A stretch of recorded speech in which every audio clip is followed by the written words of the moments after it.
Near the end of World War I, the huge casualties, ruined cities, and shortages of food and fuel had exhausted and angered many of the Russian people.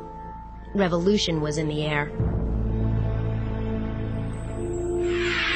Have you ever revolted against the rules? One time I had a party while my parents were not home, and I knew it was wrong, but I did it anyway. One of the rules here is that your skirt has to be longer, or at least the same length as your fingertips when you put them at your side. Well, we have this rule, flip-flop rule, well, not exactly called that, basically preventing us from wearing flip-flops to school.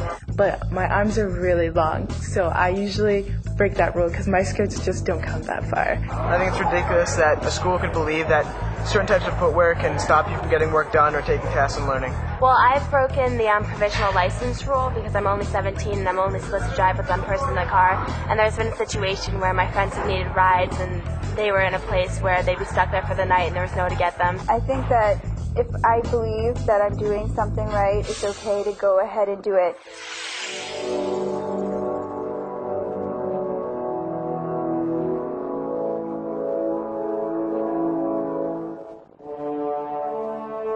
When World War I started in 1914, Russians were filled with national pride and united against a common enemy, Germany.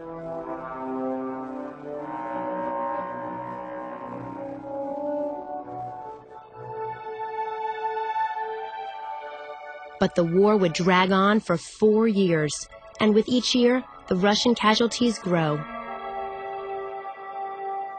Factories cannot produce enough goods for the war effort. The transportation system breaks down. Soldiers on the front lines run out of supplies. By 1915, many soldiers have no rifles or ammunition. The war is bleeding the country dry. The people begin to question the competency of the Russian generals leading the war. In 1917, in an effort to boost morale, Tsar Nicholas II personally takes command of the troops at the front. But he proves to be no more competent than his generals, and the casualties keep mounting. People are especially angered that in his absence, the Tsar's wife Alexandra is running the country. Many Russians distrust and fear Alexandra because she was born in Germany.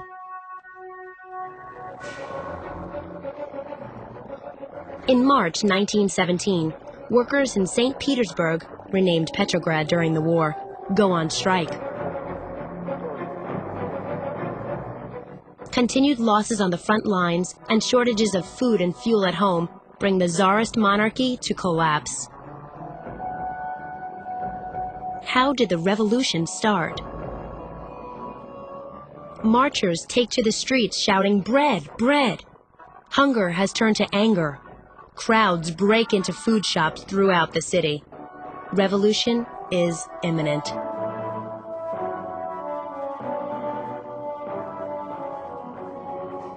But this time, the Tsar's troops do not fire on the crowds. They join them. This uprising would come to be called the February Revolution. With the troops refusing to fight the demonstrators, the government is left helpless. Finally, the Tsar steps down. Crowds cheer as the Duma, the Russian parliament, sets up a temporary government.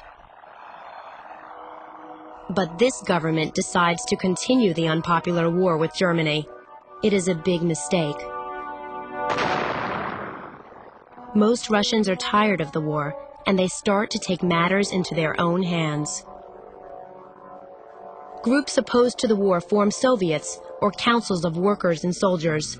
While the Soviets try to work with the new government, the Bolsheviks quickly take charge.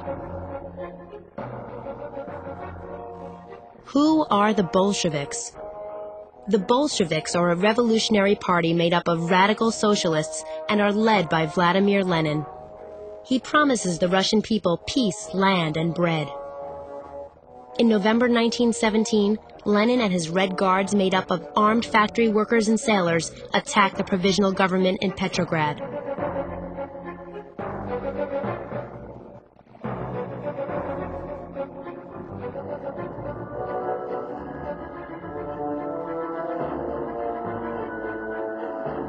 In a matter of days, Lenin's forces have won. They quickly seize power in other cities. For the next 3 years, the Bolsheviks and their Red Army will fight a civil war with the White Army, the counter-revolutionary forces still loyal to the Tsar. When the battles end in 1921, Lenin and the Bolsheviks are victorious. But they, like so many others following the Great War, inherit a nation in ruins.